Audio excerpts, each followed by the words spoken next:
All right. Good afternoon, everybody. My name is Steve Wilson. I work at the Illinois State Water Survey at the University of Illinois, and I have Katie Buckley and Dan Webb also at the Water Survey with me today. This is a webinar for environmental health professionals on some of the things you need to know about wells. And I want to mention before we get started that this is a program that's funded through the Rural Community Assistance Partnership with funds from US EPA. It's part of a technical assistance and training grant that RCAP gets from EPA, and we're fortunate to be a part of their team in delivering hopefully helpful and useful information and for outreach and education to well owners. So I'll get started here. First thing, we have a partnership also with NiHA, which I forgot to mention, I apologize.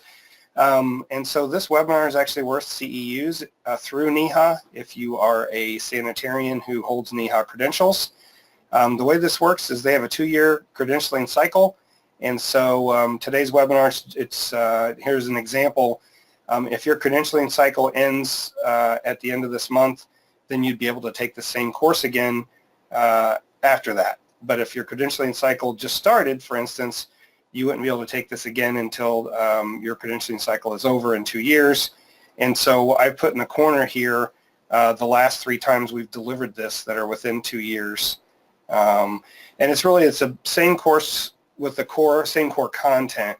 The difference in all of these webinars is that you all have a chance to ask questions in advance, and we take a sampling of those that we answer live on the webinar. And so really every one of our webinars is a little different, especially the last half. So I do want to mention Katie's put on the handouts tab of your GoToWebinar screen all the materials you need for getting all that taken care of, your EHP credentialing.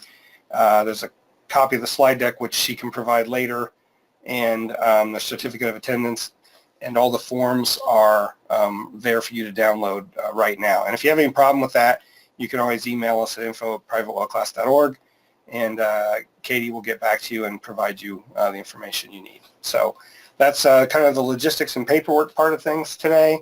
And I'm assuming we have mostly sanitarians on the line. I know that's not quite true. There's always well owners who attend and some other folks. But today's really, that's what our audience is meant to be. So just keep that in mind. So RCAP, the Rural Community Assistance Partnership, it's a network of 6 nonprofits that together make up the RCAP network. The national office is in Washington, D.C. That's who I work with and for, so to speak. And the 6 regional affiliates, though, they're all independent nonprofits that are under the RCAP umbrella. They have staff in every state. They do a lot of technical assistance and training, mostly in small rural communities and also for private well owners. A lot of their staff are either licensed water or wastewater operators. They also have some housing folks that helped in low-income areas. And then there's a team of us. There's about 12 to 14 people around the country that work for these different RCAP affiliates. And together we implement this program for the private well program. And our class is just one piece of this. If you haven't met the RCAP folks in your state, let us know and we'll get you in touch with them. They are implementing on-the-ground, boots-on-the-ground workshops, trainings, and also assessments of private wells at the request of a well owner. And if you're not familiar with that, I'll talk about it a little bit today, but they can give you a lot more information, or we can get you in touch with them. So great group to work with. They do a lot of help in a lot of areas of the country. They provide a lot of help. Okay, so the State Water Survey, I'm sure many of you have never heard of the State Water Survey. Even in Illinois, we have an identity problem, but we've been around for over 100 years. The Water Survey started because of cholera and typhoid outbreaks in Illinois back in the 1890s. And so it was created to document the water quality in Illinois. We've grown into a state agency. We're a sister agency to our State Geological Survey, and you can really look at us a lot the same way. We house the state's well logs. We have a public service lab, which our lab manager is on the line with us today and will help answer questions. Until 2006, we offered any well owner in Illinois a free water sample for inorganics and metals. And we also do a lot of applied research, a lot of work that I've done in the past. I've been here for over 30 years. related to arsenic and aquifers or aquifer assessments to look for water supply for communities in Illinois. So this program, the private well class, is a little bit of departure from our normal work because it's nationwide, but the water survey has a lot of wherewithal, and we have a groundwater section with about 25 scientists who are all in the private well and groundwater game, if you will. So just as an example of that, going through our well records, this is the city of Pana, Illinois, and this was in Pana's city file that we maintain with all their well logs and water chemistry samples and everything else. But back in 1916, excuse me, they had a typhoid outbreak. So anyway, we have millions of sheets of paper like this in our files. Old pictures, we found information like where they developed a camera, an old Polaroid in the 40s, and dropped it down the well to take a picture of a well screen. It goes back to the history of what we've been able to accomplish in Illinois and the work that we do. In this particular case, they realized, they figured out it was the Pana Ice Cream Company that was causing the problem for the residents there. And it's just a really interesting history that we have. So I just want to point that out. There's a wealth of information here. I encourage you to learn more about the water survey if you're not familiar. Really, every state should have one, and I think we're the only one in the country. So going on with today's webinar, it's part of this national program I mentioned through RCAP. We're a partner to RCAP, so is the National Environmental Health Association, NiHA. They actually have a version of our private well class, which is a 10-lesson class that's meant to help well owners understand their wells on their website. So as a sanitarian, you can go to NiHA's e-learning center, find our class there. There's 10 lessons. Each one is worth 1 CEU. And there's a quiz at the end of each and all those sorts of things. So we work a lot with NiHA. They do a lot of work, especially in the last few years. They just held a virtual conference on private well issues, and they're a great partner. So what we're doing today, this is being recorded, and so if someone misses it, they can always get to it online on our webpage. And if you have questions that come up today, Katie is monitoring the question in the chat boxes on here, and we'll try to get to those at the end, as long as I don't talk too long. So I've already introduced myself. Katie Buckley is a Water Resources Outreach Specialist here at the Water Survey, and Dan Webb, I also mentioned, is the head of our Public Service Lab, which we still do a lot of private well samples, even though it's not free anymore. It's still very reasonable, and anything related to water quality or treatment, Dan is who I lean on to provide that information. So moving on, today what we're going to talk about is challenges and issues we face in dealing with well owners. And what we know from different surveys that have been done is that when a well owner has a problem, usually the first place they call is their county or local health department. So our sanitarians, environmental health professionals are kind of the first line of defense. We've also learned by working with NiHA that there aren't a lot of classes available for sanitarians on private well issues. And so we've also learned that through our evaluation of our class. A lot of people who take it have told us they're a sanitarian and they wish they'd have had some of this information available when they started their jobs, things like that. So we're going to go through some of the challenges that you all face, and we do too, talk about well owners and why they're so hard to reach, and then a little bit about groundwater and wells, and lastly, the gap between groundwater and health professionals. We see all the time. I'm a groundwater hydrologist. My training is as a civil engineer, and I'm not a health professional. And so we all look at the world differently from the health perspective, and the interventions you all do versus what I'm trying to do as a groundwater hydrologist, usually looking at a quantity or quality from the aquifer standpoint. There's really a gap in the middle of that, and that's why it takes, we all need to be working together. So, and lastly, I talk a little bit about our program. There are lots of issues, but they kind of boil down to these things for all of us. We're trying to protect public health, we're trying to protect our source water, and we're trying to make sure that the water quality for our wells or any other drinking water supply is as optimal as it can be. And that sounds really simple, but that is it in a nutshell. So everything boils down to those things. And so there's a lot of issues that come up. When Flint happened, for instance, or there's a drought or a flood, the 2 floods we had last year, and then again this year in the South and the Gulf, those bring a lot of attention to contaminated wells and those sorts of things. But for us, they're really a teaching moment, just like Flint was for lead. Even though that was a community water supply, we got inundated with questions about lead in private water supplies. And it's not a private well problem generally. It's more of a premise plumbing issue. But when those things happen, they spur all this interest from well owners, but then they go away. People forget about it. There's always a new thing. Right now, I'd say it's PFAs. But that's not really the heart of where the problems are. It's basic issues that well owners need to deal with. The challenges we have nationally, so we're trying to run a national private well program, and what we've learned, and we knew all along really, is that we can run a high-level national program, but it really has to be implemented locally. And part of that is because there's different rules and different codes in different states. So, what's even the definition of a private well differs from state to state. As far as permitting and well log submittal, we have states where in Illinois they started requiring permitting and well logs in 1968. In New York, it wasn't until 2000. In Mississippi, still today, if it's less than 5 inches in diameter, you don't have to submit a well log. So there's a ton of private wells in Mississippi that the state knows nothing about because they're all 4-inch wells. And I mentioned here the difference between New Jersey and Pennsylvania. About 15 or more years ago, New Jersey passed a state law that said for any sale of property in New Jersey that includes a private well, that well has to be tested by the state lab. The results go to the buyer and the seller, nobody else. And their state lab, it's really like a set of research quality groundwater samples. They do 13,000 of those a year. So if you figure 20 years, that's 260,000 water quality samples in the state of New Jersey that the state lab has access to that really tell them everything there is to know about their groundwater quality in the state and the issues they have with their wells. Whereas Pennsylvania, not to pick on Pennsylvania, but their state hasn't been able to pass a law for well construction code or to license drillers. And it's interesting what's happened there.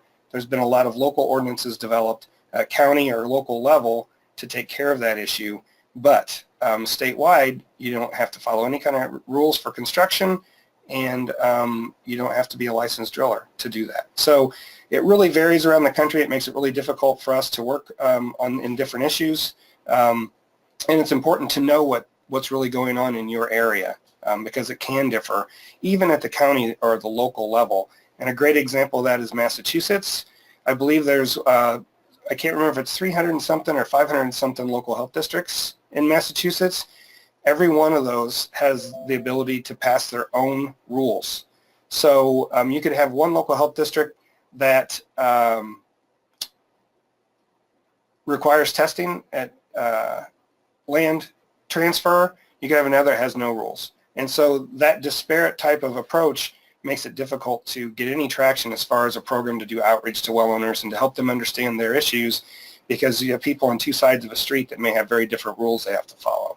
So, and then there's also the issue of enforcing the rules. As state agencies lose budgets and lose staff, trying to enforce all the rules that are out there becomes cumbersome, and we see in some states where maybe they have a law that says you have to file well logs, but it's not really enforced, and a lot of drillers just don't do it.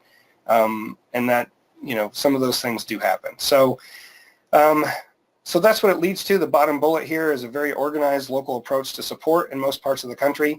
Many times it comes down to whether it's an issue that a local sanitarian or a local health department administrator feels is important.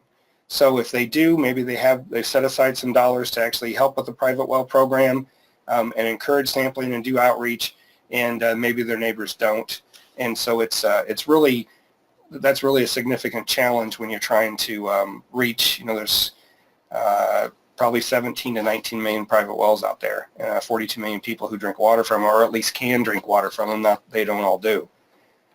And these are the issues that it really comes down to. In my experience, it isn't PFAs or lead or those things.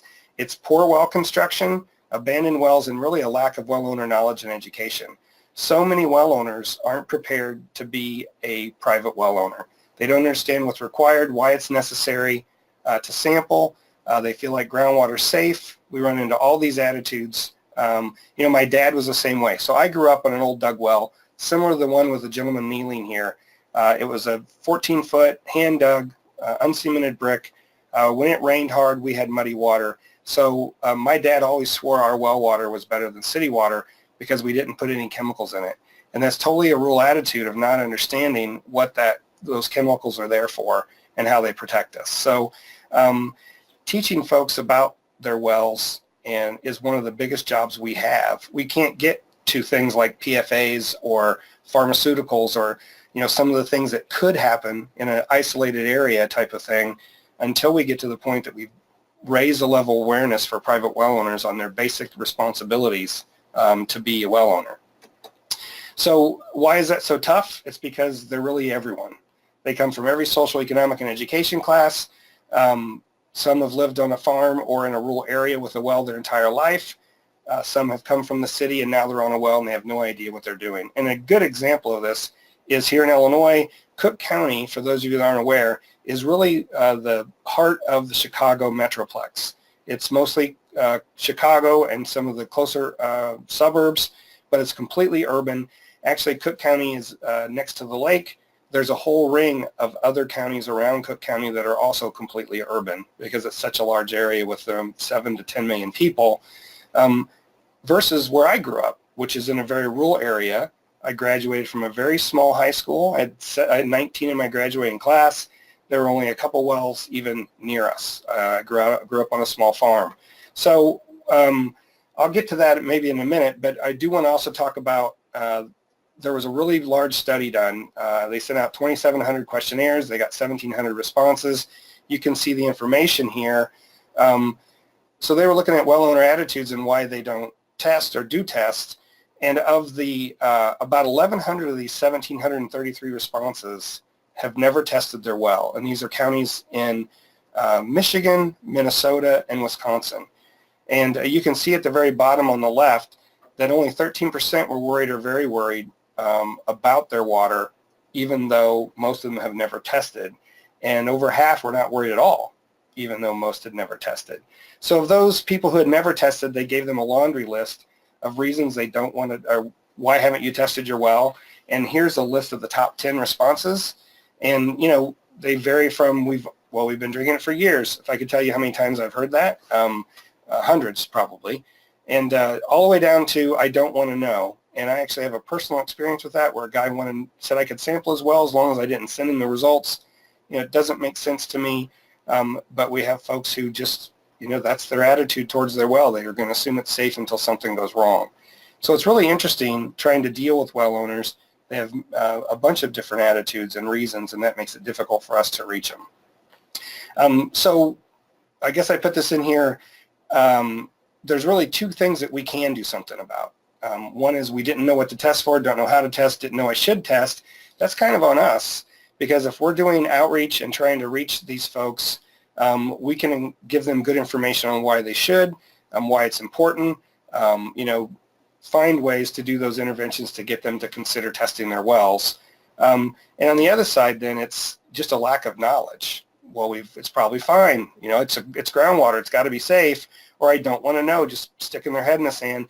But those things really are another barrier to us trying to reach out and get folks to understand their responsibilities, not only to test, but to maintain their well, maintain their septic, and all those other things that they need to do to make sure the area around their well is less likely to be contaminated. So what it comes down to, there are many reasons why people are hard to reach, but some of the main ones that came out of some of the work we've done is, they're just independent folks. They just believe groundwater's safe. It is human nature. It hasn't made me sick, and so it's the same reason that I avoid going to the dentist or the doctor until I really have to.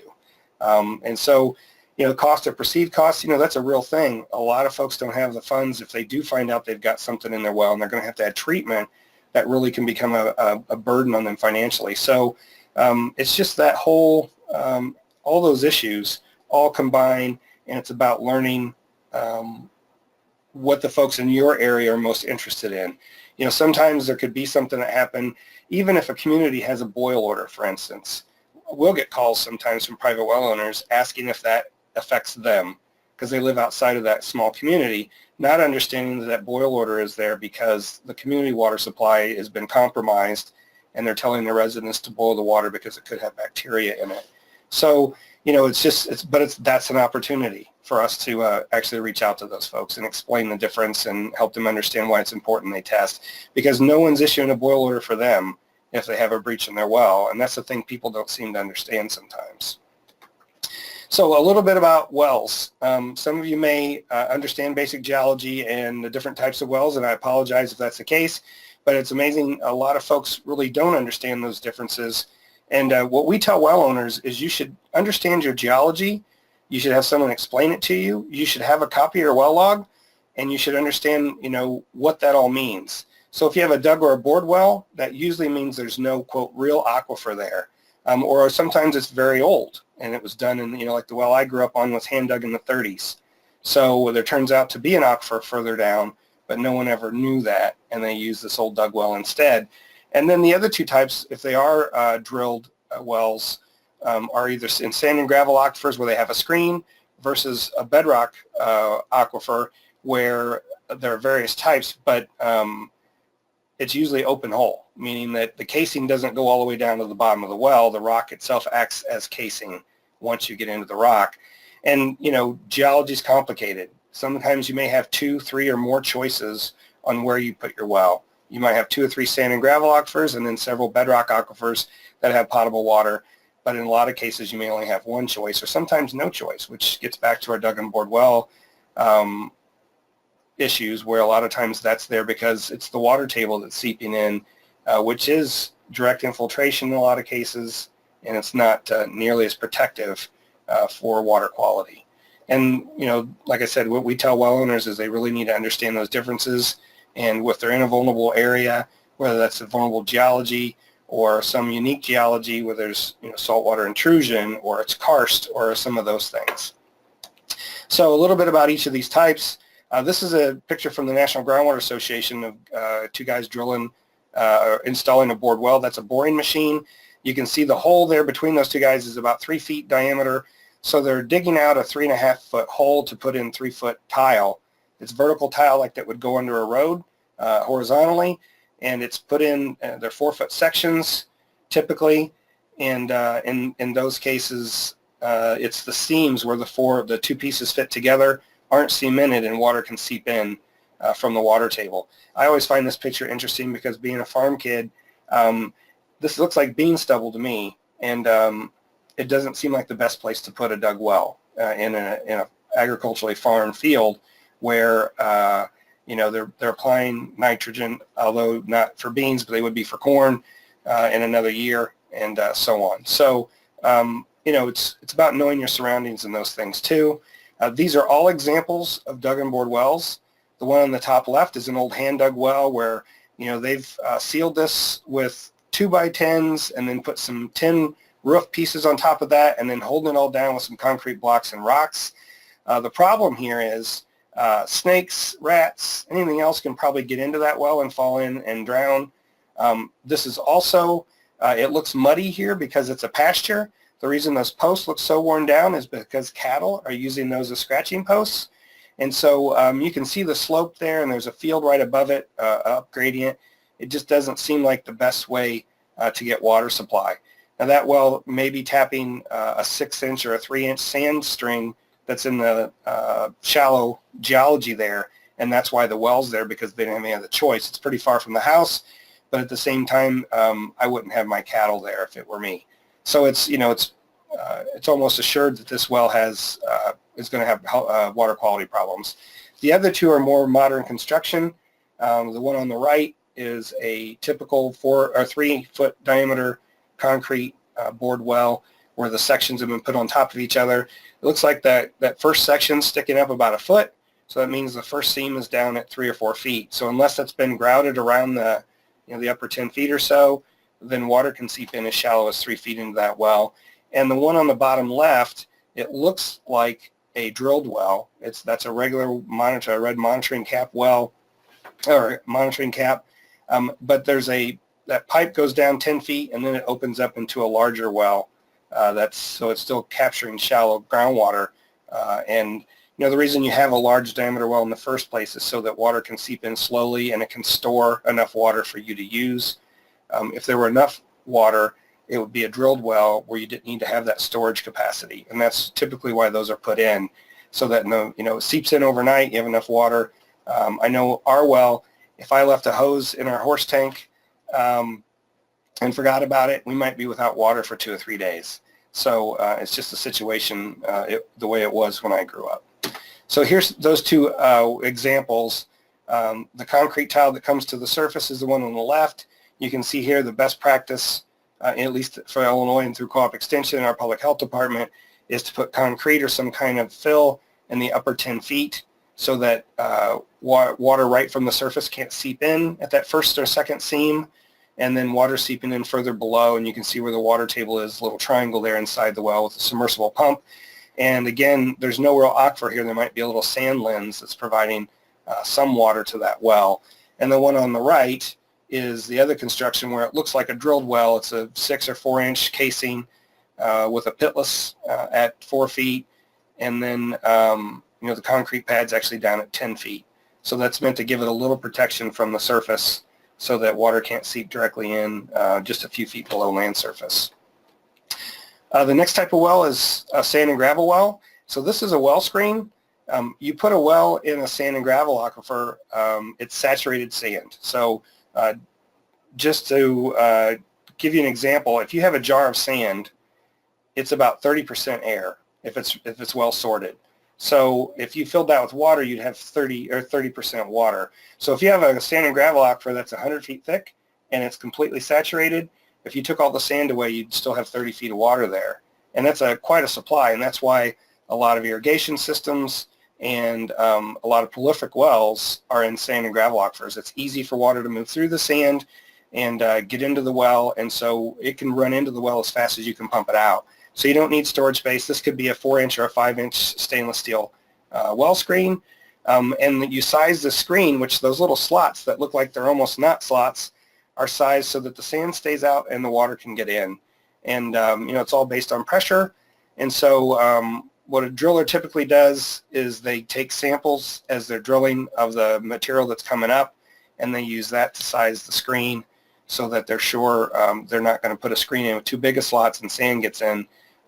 Sand in your pump or getting into your system is a problem. It's abrasive and all those things. So the one thing I want to point out here, the difference between a sand and gravel well and a bedrock well, is the sand and gravel well is cased the entire length. So if this was a 200-foot well, the bottom, say 4 or 5 feet, is the screen. The other 195 feet is all solid casing. So the only place water can come in the well is at the screen. So if it's a 200-foot well, then the water's coming in from 195 to 200. So it's pretty protective from the surface in that case, unless there's something wrong, like it wasn't properly grouted, or you're in, it's just, that's where the water's coming in, well below land surface. Now, and this is a typical well log. I just threw one up, and this is for Illinois, but you can see it's got a lot of information on it, even about the pump, the size. This is a 5 inch diameter well that's 45 feet deep. It's got 4 foot of screen. It's 4 inch slot. It's 25 slot screen, excuse me. And then there's even information on this. In Illinois, they collect data on, they pump it, so the static level's at 3 feet. They pumped it at 50 gallons a minute for 3 hours, and it's still at 3 feet, which means it didn't really draw down at all. And that's pretty prolific. And that's why we have sand and gravel areas in Illinois where there are maybe 3 or 4 center pivot irrigation systems in one section, 1 square mile, that are all pumping 11 to 1,500 gallons a minute, and we hardly see any drawdown from that. So a lot of good water there. In this particular case, sand and gravel starts at 4 feet. So it's sand almost at the surface, which is also a more risky situation because the vulnerable aquifers close to the surface. The difference between a sand and gravel and a bedrock well is the casing. So not always, but typically when you put in a bedrock well, you only have casing into the first 10 or 20 feet of bedrock. So if bedrock's at 30 feet, you may only have 50 feet of casing and the rest of it's an open hole. And the reason for that is bedrock doesn't transmit water. It's the cracks and fissures in the rock that transmit water, almost like a piping system. So you can look at this example, and it shows these vertically, or the blue lines that are labeled as bedrock fractures. Depending on how many fractures you hit, that may decide how much water you have. So you're trying to hit fractures because that's where the water is available. And so depending on where those run, some of those fractures could run back up to the surface. And if you only have 1 or 2 fractures in your well bore, it could mean that your water is coming from a quarter to a half mile away. So they're more risky in that respect, or have the potential to be, depending on the number of fractures, the direction the fractures go, and how deep it is to bedrock. So I mentioned that 200-foot well where water's coming in from 195 to 200 in a sand and gravel well. In a bedrock well, this could be a 200-foot well, but it may only have 30 feet of casing or 50 feet of casing.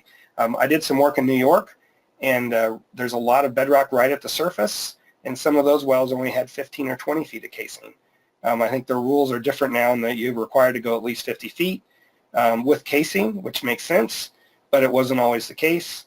And so those wells are almost as vulnerable as a bored well that's getting water from the water table, because it's very likely in that case, if bedrock's right at the surface, that some of those cracks or fissures come up to the surface, and actually there's direct infiltration into the aquifer.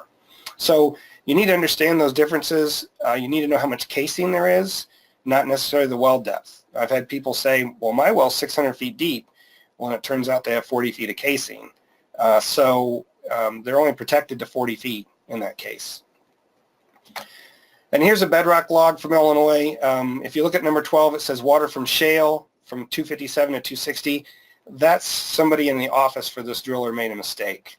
So if you look at the log down at number 18, it shows broken limestone from 187 to 189, and then limestone bedrock from 189 to 257, and then 3 feet of shale, hard gray shale. So shale is not an aquifer, it's an aquitard. So when they hit the shale, they decided to stop. They're out of the aquifer, no reason to keep drilling. They hit 68 feet of limestone that's got fractures in it. So that should say, number 12 should say, water from limestone bedrock from 189 to 257. And I show that just because, even professionals make mistakes. We see mistakes in locations, all kinds of things. But knowing this information, what's interesting here is they hit bedrock at 187, but the upper few feet of the bedrock surface are usually broken and fractured and really friable, and so it's not a very sturdy surface, if you will, which is why they go 10 to 20 feet into bedrock before they seep the casing.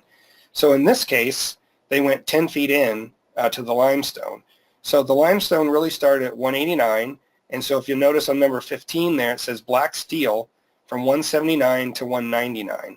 So they use steel because it's stiff and it's not going to crack, and they can seed it in the rock with, be aggressive and forceful, if you will, so that it stays in place, and it's only 10 feet into the rock, and then the upper 179 feet they use PVC to finish this because it's cheaper and it's lighter, all those things. But from 199 on down, that's an open hole. There's no casing, it's just bedrock, and all the fractures that they hit between 199 and 257 can contribute water to the well. And so in this case, the static level is 130 feet. So it's still above the bedrock, which means it's artesian. But when they pumped it at 25 gallons a minute for 2 hours, the water level dropped 30 feet. So not as good of an aquifer, but plenty for a private well. Most of the time you're pumping less than 5 gallons a minute. And so a lot of times the drillers will test it at a higher rate to see if they can, if it's going to, the well's going to go dry or it's going to drop below the pump, so they know they could have a problem. So just a lot of information on a well log, and if the driller does their job and puts the right information on here, it can really tell you a lot about the well. So what about all these old wells that aren't drilled properly? Illinois passed construction code in 1968. I mentioned New York 2000, Nebraska was 86. So there's many wells out there that do not meet current construction code. They've always been grandfathered in, like the well that I grew up on is still in use. So, and that's not going to change, I can tell you. What do we tell well owners is if you have one of these wells, have someone look at it. Back in the old days before the invention of the pitless adapter, wells were put in pits in cold climates so that the pipes didn't freeze. So you put a pit in and you stopped your well 4 or 5 feet below land surface, and so that you could run lines to your house and not worry about those pipes freezing, where today you run the casing up to the surface and there's a pitless adapter at 4 or 5 feet that connects all of the pipes, and you don't have to worry about freezing. So those pits are dangerous. They fill with water. Well seals don't last forever. Some of those, you know, when you blow a gasket that seals a well at the top with a well cap, those go bad, especially if it's exposed to weather. And so they're not necessarily watertight after a number of years. So not only are they an opportunity for surface contamination to get in your well, but they're also a safety hazard. And I say that because, you know, there's tons of examples of wells that aren't sealed properly at the surface or aren't protective. The top picture on the left is from the Washington State Department of Ecology. They're the agency in Washington State that regulates drillers and well construction. They've got a blog. They put up pictures sometimes showing where someone's fell in a well. In this particular case, it's a large diameter well. There was a piece of plywood over it, and the woman who died in this well maybe walked over that thing hundreds or thousands of times. This time it broke, and she fell in and killed her. But if you look at this picture a little more broadly, there's an old funnel sitting there. It looks like insulation around the edges. This is probably a little well house. You know, rats, everything else can fall in this thing, and it's just not a safe way to maintain your water supply. So, you know, the message is just like the one over here with the goat in it.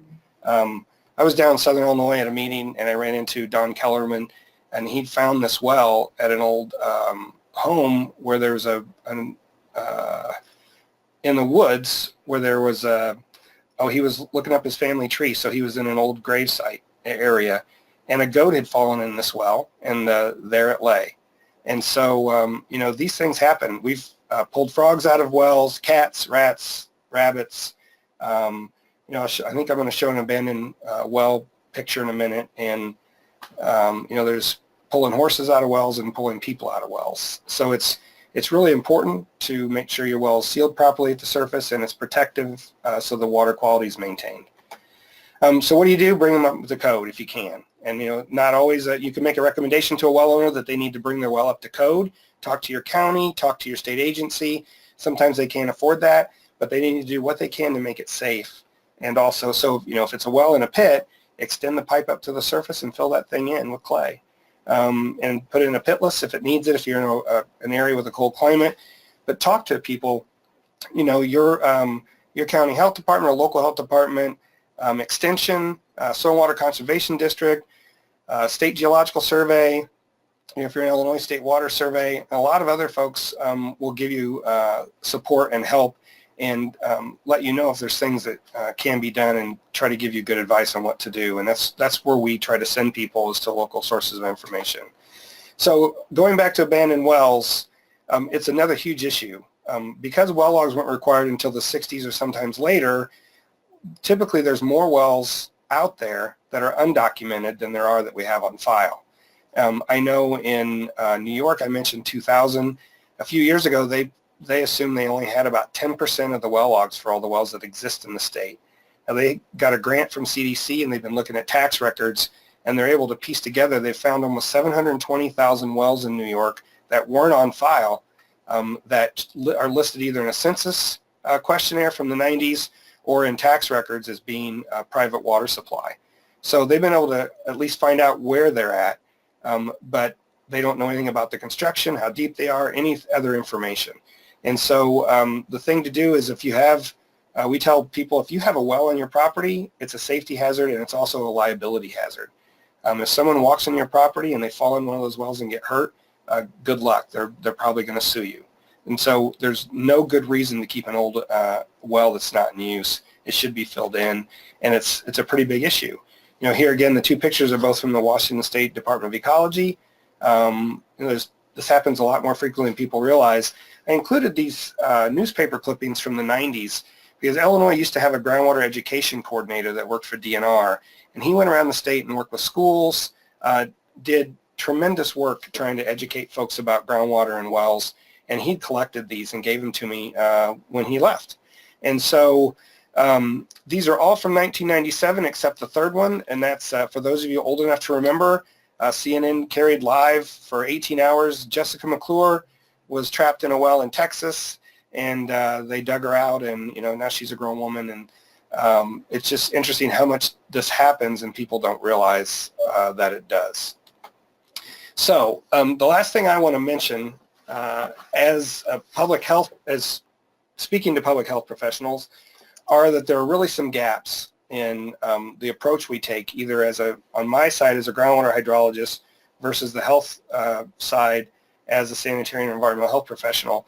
Groundwater is really complicated, and a lot of times we've worked with health folks who came in and said, well, this county has a higher instance of this, breast cancer or whatever, and it must be the groundwater. Not understanding that not everybody drinks the water out of their well, or that there could be multiple aquifers that have very different water chemistry. And sometimes there are wells where there's really no aquifer. The southern third of Illinois, it's unglaciated over a lot of it, and the bedrock is very salty. It's saltwater, TDS of 11,000. So there they use cisterns, they have lake water, ponds, and springs in some cases, and there are some dug wells, or usually dug or bored wells, but there's no real aquifer, and because of that, the water chemistry from one well to the next can vary greatly, depending on the conditions around the well. So you can't make health decisions based on, at a large level unless you understand those issues. In some cases, you have one aquifer and it extends through the entire county. That's the place to do those kind of studies, would be one of my take-home messages. But also, they're not straightforward. A private well is not a community water supply. And I bring up, I got this spelled wrong, Johns Hopkins University, because I was invited to go to a meeting to talk about private well issues, and they'd taken the list of well issues from a community water supply list on EPA's website and included algal blooms and the harmful algae that cause the contamination, like in Lake Erie when Toledo had to shut down their water supply. That's not a groundwater or a well issue. That's a surface water issue, and they are different. Every well is different. You have to look at it that way. You have to understand the type of geology that exists in that area to understand what might be going on with the chemistry. We have naturally occurring arsenic, uranium, all kinds of things sometimes. Even, I don't think I share it in this presentation, but Rhode Island has a beryllium problem. And until I found that on their website, I had no idea that beryllium was a regulated contaminant, but it does. It has an MCL. It's listed in the Safe Drinking Water Act, and it's those things you have to be informed about. So, and groundwater samples versus drinking water samples. So we tell people to take a sample from their kitchen tap. That's where their drinking water comes from. But that water may have gone through a softener, a filter, an RO unit, or some other type of device. It may have set in pipes that change the chemistry overnight. That's very different from a groundwater sample, which is meant to be a source water sample. So what our lab does is we encourage people to take two samples, one from their drinking water tap in their kitchen, and there's a set of criteria they use before they actually collect that sample so that it's actually a drinking water sample, which is important for public health, and then collect another sample from near the well, a spigot or an outside spigot that's before any kind of treatment, and you let it run for enough time that you're pulling water that's coming directly from the aquifer. And those can be very different samples from the same home. And but it gives you a lot of good information. It helps you understand what might be going on. And I'll show you an example of that here in a few minutes. So dealing with well construction issues, that tends to be the big problem. If people are having bacteria problems and they keep coming back after they shock chlorinate, it's usually because of well construction. Sometimes it's because it's a shallow well and it's connected to a sand lens that's also connected to the septic field or near a feedlot. But in other cases, it's because of the well and the well casing. So, and I say no information on treatment or bottled water. What I mean there is we have no idea what the average homeowner is doing with their water before they drink it. They're either using bottled water and they're not drinking it at all, or they may have some kind of treatment. There's no information available that I know of on any kind of scale about what well owners are using for treatment, how often, whether they, all those things, whether it's a simple filter on their kitchen tap or it's a sediment filter before their pressure tank or any of those things. And so the bottom line is we all have a lot to learn from each other because we look at it from a different viewpoint. and that helps inform what's going on. And if you're going to have a team of folks working on outreach to well owners, you really need to have both there, so that when well owners ask questions, one of you is able to answer those questions. So as far as a high arsenic example, we have what we've learned about arsenic in Illinois in our Mahomet Aquifer is that it's mediated by bacteria and it's in place. Arsenic doesn't move like a contaminant, a spill and a plume, all the things you traditionally hear about. It's there. It's arsenopyrite that's part of the mineral makeup of the actual sand and gravel that make up the aquifer. When you see arsenic, it's because the conditions are just right with the chemistry and they release it from the rock, versus in other cases where conditions aren't as reducing and it stays bound to those sand grains. So that's not something we came about simply or easily. It took years of work to figure out why we had all these variable arsenic values from wells that were really close to each other, and that's what it took to learn those things. And so it's it's complicated. That's the bottom line. In the lagoon example, we put together an assessment tool for professionals to use to go out and assess a well. It's 9 pages. I'll talk about just a brief bit near the end, but it's meant for public health professionals or anyone else, drillers, whoever, to go out and do a comprehensive evaluation of a well, the piping system, what they have nearby, their geology, look at the well, like all those things. And as we're putting this together, I brought together 13 people from around the country who I consider all to be well experts, and we developed this tool together. And the one thing I learned, I've been doing this for 35 years almost, is that in some states you're allowed to have a lagoon for your wastewater system. You don't have to have a septic tank or some other system. You can have a lagoon. And Illinois is one of them, and I never knew that. Nebraska's another, Oklahoma's another. I'm sure there's others I don't know of. But it's just, we all have a lot to learn from each other no matter how long we've been doing this and no matter how much we think we know. And it's really humbling to realize how different things are in different parts of even the country that you just have no idea. Things get into legal issues like local health districts in Massachusetts versus counties in Illinois do many of the same things. And it's, it's just different. I just show this. I spent a lot of time working on the Mahomet Aquifer in my career, but from the surface at the top down to the bedrock, which is the white at the bottom, the Silurian, you can see all the sand and gravel that's there. It's either the yellow or it's dotted. And that's, so depending on where you drill, if you go straight down in any one of those locations, you could hit 1, 2, 3, up to 5 different layers of sand, and that's before you even get to bedrock. And then in the bedrock, there's several sand or water-bearing formations in the rock. So it makes it very complicated to understand. You could have 3 houses on this stretch of road that have wells that are finished in different aquifers, and they don't have anything to do with each other, even though they may look like they're close to the same depth. So it is that complicated, especially glacial geology. Bedrock geology is a little more straightforward if it's been mapped. But that's why, contact your state geological survey and talk to those folks, either their groundwater section of their groundwater mapping or aquifer mapping groups, because they can give you a lot of information about an area and where the water is likely coming from. And it's really a benefit, especially when you don't have a well log, but you have these wells there, and you know that 3 of the logs in the section or in the nearby sections are all 200 feet deep. Well, what's at 200 feet? You can talk to the GeoSurvey in most cases, and they'll be able to give you that information or help you figure it out. So best thing to do is to develop a relationship with your scientific surveys or related groundwater resource agency, and that's different in different states. The USGS and the state GSs, state geological surveys, obviously. And in Illinois, we have a water survey. County and state level extension groups, they vary. Some extension, it's all based at the land-grant university in each state. So in some states they have a very active program. I know we work with 4 or 5 different states where their extension put on workshops and do water quality testing for well owners. Other states don't do those things. But also the agency that regulates well construction or drillers, and they go by different names. I mentioned the Wisconsin Department of Ecology. Sometimes it's the Department of Public Health, like in Minnesota. DNR in Wisconsin, DEQ in Michigan. So DHHS is Nebraska for one. Or Department of Environment. You need to figure out who that is and try to work with them, especially if you're with a county or state health department that is different from the agency that regulates private wells. Building those relationships is a good thing. And also those folks that map the aquifers, maintain well logs, and collect groundwater quality information, a lot of times they have it mapped. So like for New Jersey, I mentioned they have like 260,000 high quality water quality samples of their wells in the state.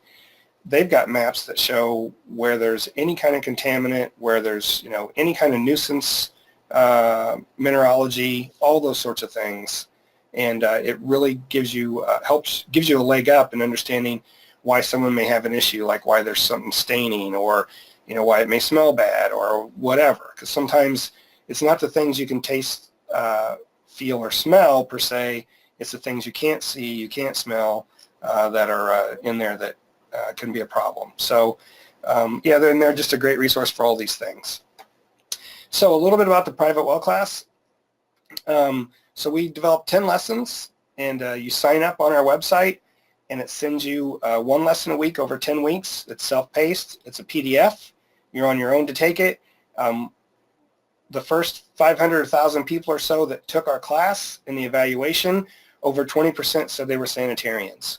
So what we learned from that, and how we developed our relationship with NiHA, is that there just isn't necessarily, or wasn't then, this is 5 or 6 years ago, much good information out there for sanitarians on private wells, on the basics, on how they work, geology, how water gets in a well, all those sorts of things. So we've developed those lessons to give well owners a basic understanding of all of those things: how water gets in your well, how water gets into the ground in the first place, why you need to have your well properly constructed, the different well types, all those things, and it walks you through them week to week. And for every person that emails us and says once a week is too often, someone else emails us and said once a week is not soon enough. And so we've left it at that just because it seems to be a good balance. And so we have a website. It's called privatewellclass.org, and you can go there. We also have developed a lot of other materials, and I'll go through some of those. This is what our front page looks like. So you click on Learn by Email, and it takes you to a place where you sign up for the lessons. As you go through those lessons, as I said, there's 10 of them. We've also got this resource library page, and on that we list additional resources that people can go to. These are all from other groups. They're all free and publicly available, and the idea is they all support what we're trying to get through in the lesson, like the science of groundwater. So what's an aquifer, how's water flow through the ground, basic hydrology, the difference between sand and gravel and bedrock, all those things. Why wells flow, what's an artesian well versus a flowing well. Those are different, or can be, and understanding all those concepts. So there's a lot of really good resources here, and again, they're all free, and they're all from, we've vetted all these sources. They're from groups like the Iowa Geological Survey there, Ohio EPA, Jalista.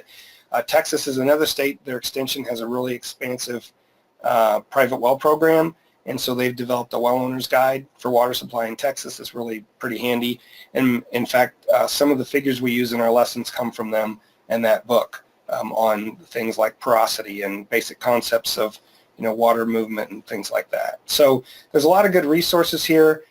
We've developed a version of this that's completely in Spanish, and so it's a separate web page. And you can get to that through either our other website, or you can, I don't have the URL listed here. I guess it's it's listed there, I guess. I don't speak Spanish, so, but it has all the core lessons and a number of the videos that we've developed that are meant to help folks understand their well. And we've even taken some of the figures and we've redone them in Spanish. So everything is identical from the English version to the Spanish version.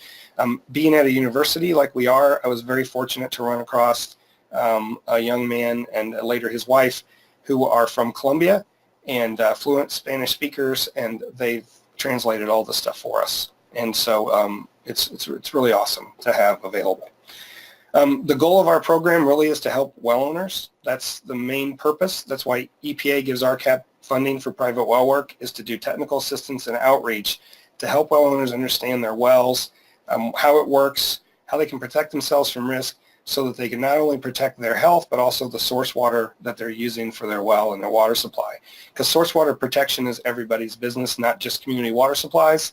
And a lot of times we'll see where someone's dumping or some other thing and they've contaminated an aquifer. Once it's in the ground, it's 100 times more expensive to get out than it was to not put it there in the first place.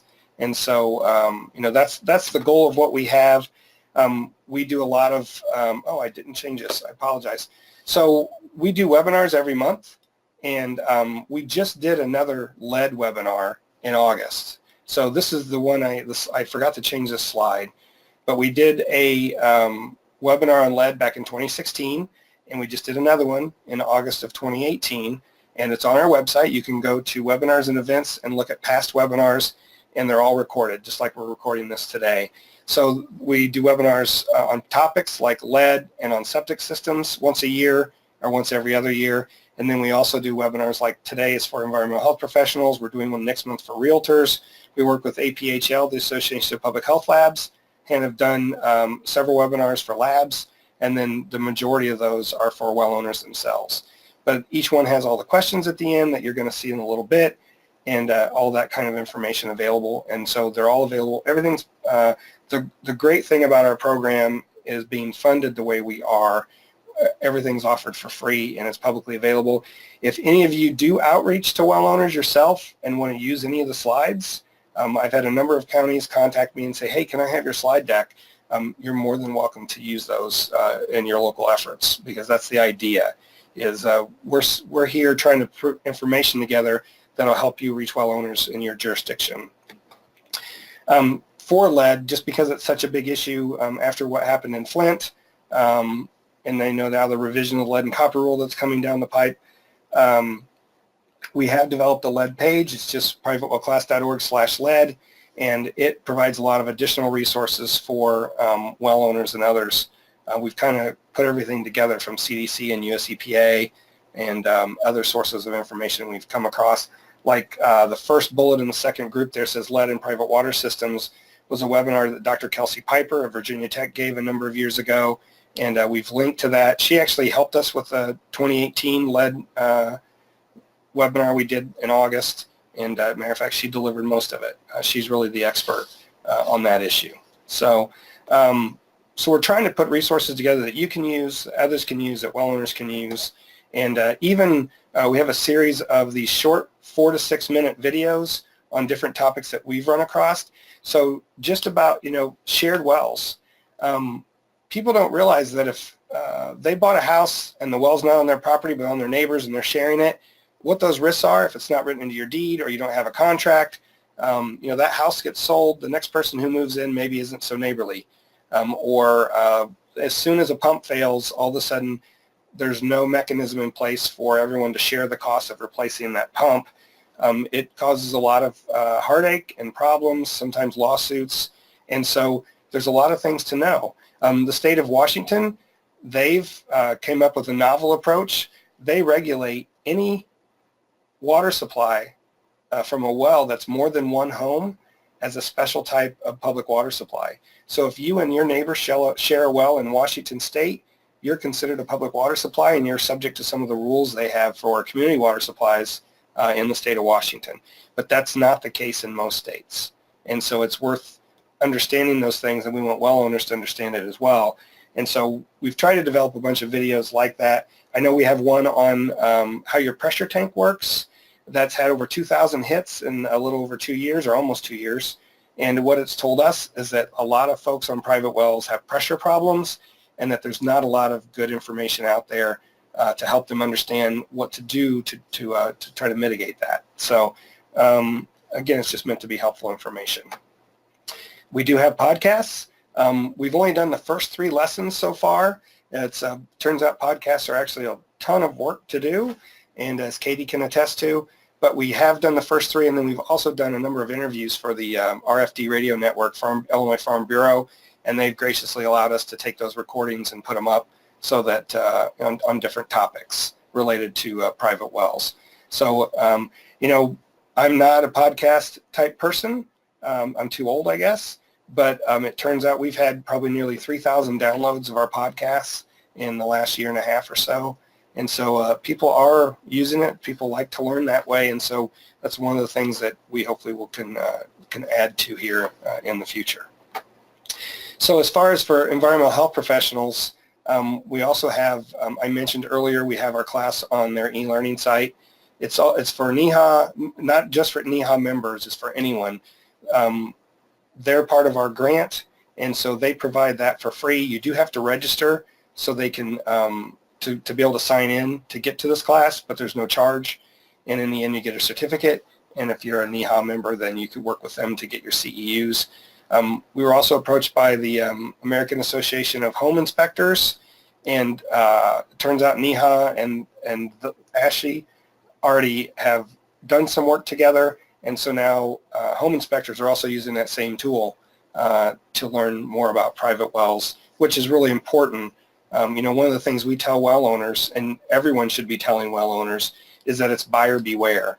If someone's going to buy a home, then they need to make sure that well's tested to their satisfaction, not count on, you know, a realtor doing it for you or something else. I ran across a guy here who said, oh yeah, my realtor tested it for me. Well, when I followed up on that and investigated what happened, yeah, the realtor tested it for coliform, nothing else.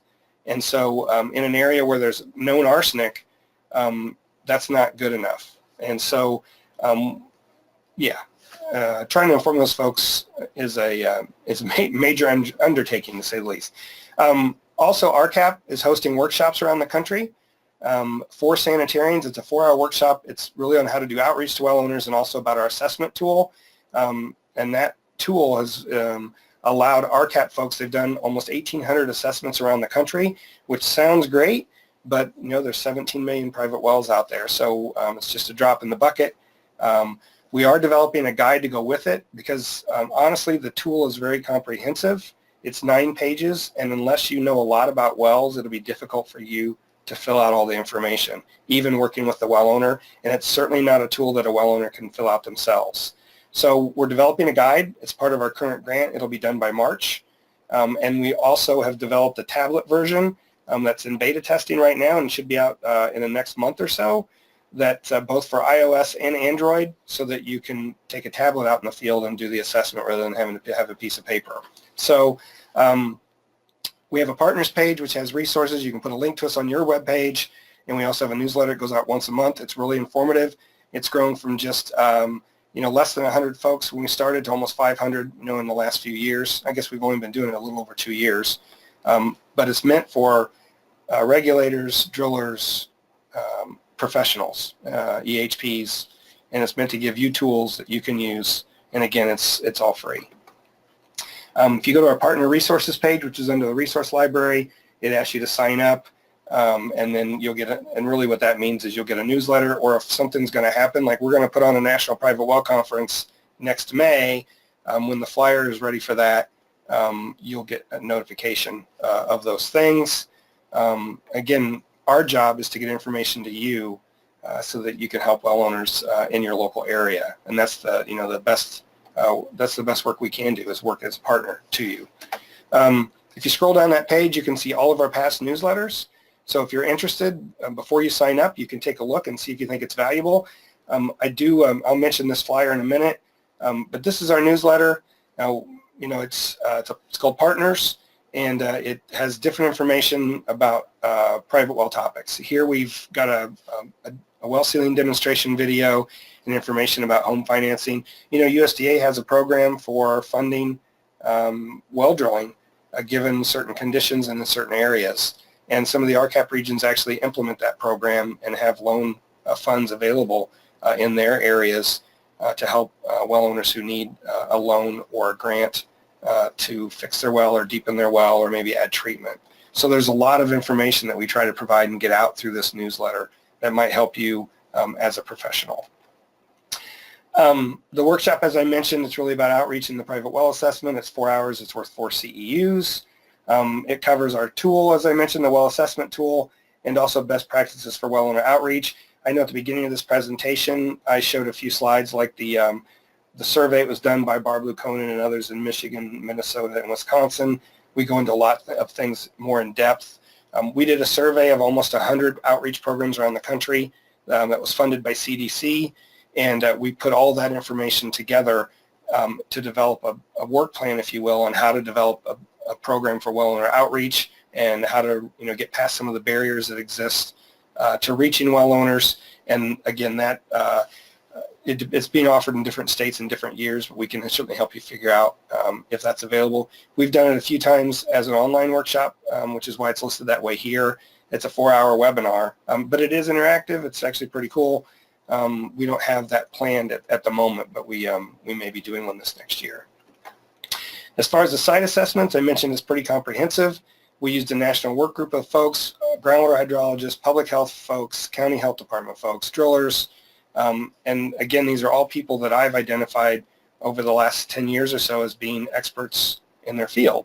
And so we got together, we worked as a team, and it's really a site assessment, a well assessment, a geologic assessment, and then at the end the idea is to give well owners recommendations on what they can change or what they need to do. But it's also the opportunity to say, hey, you're supposed to test your well every year, and here's some best management practices because maybe you're in a karst area, so you need to sample more, or if you're using a spring, for instance, it's really a surface water supply. You need to have continuous disinfection because it's just not going to be safe otherwise. So it's an opportunity to share with well owners and teach them about their unique well and system. Every single well that you run across has got something a little different about it. There's hardly any two that are that much alike a lot of times. So what it is, it's like a sanitary survey. For those of you that deal with sanitary surveys on the community water side, it's meant to be, so it's a vulnerability assessment in a lot of ways, and it's meant to give well owners an idea of those things that are missing or that are vulnerable or they need to fix. It's also a chance to educate, as I mentioned, and promote best practices, but it also encourages communication. I can't tell you how many well owners I've ran across who are afraid to call their local health department because they're afraid they're going to tell them they can't use their well. Now, I've had to caveat this because now in a few places, a local health department may have the authority to condemn a well, but that wasn't the case 5 years ago, except maybe a couple counties in the country. And now it's become more of an issue, especially in the east. Some of the, as the rules are starting to be developed, some of the local health districts out east, like in Massachusetts and Connecticut, are developing more rules so they have more authority over private wells to try to protect them. But in general, and still probably over 95% of the country, health department is there to help a well owner. And if you have 200 ppb of arsenic, they're certainly going to encourage a well owner not to drink that water. But in the end, at least in Illinois, if a person is stubborn and says, I've drank this my whole life, it's not going to hurt me, nothing that can be done. It's up to them to decide they don't want to drink that water. So, yeah. I said 1,100 here. Now it's up to almost 1,800. I apologize. I didn't change this slide either. And, we've also done these workshops all around the country. So we've, averaged 20 to 40 people at most of these. And so I know I've done 6 or 7 myself. And it's really interesting to get a group of folks who are really interested in private wells in a room who are all dealing with well owner issues or well contamination issues, because you really learn a lot, and it's usually folks from the same state or the same area, and it's a great way to communicate and learn what others maybe have tried that somebody else didn't think of and those sorts of things. But the goal of all of that is to develop these partnerships I've been mentioning so that it is more consistent, and we're raising awareness around the country, especially for well owners, on why these are issues and why they need to take it seriously. So we held a conference in 2017 called the Private Well Conference. We believe it was the first national private well conference that's ever been held. And it was in Champaign, where we're based, and we had 117 people from 32 states. There were 26 presentations plus 14 lightning talks, which are 5-minute talks.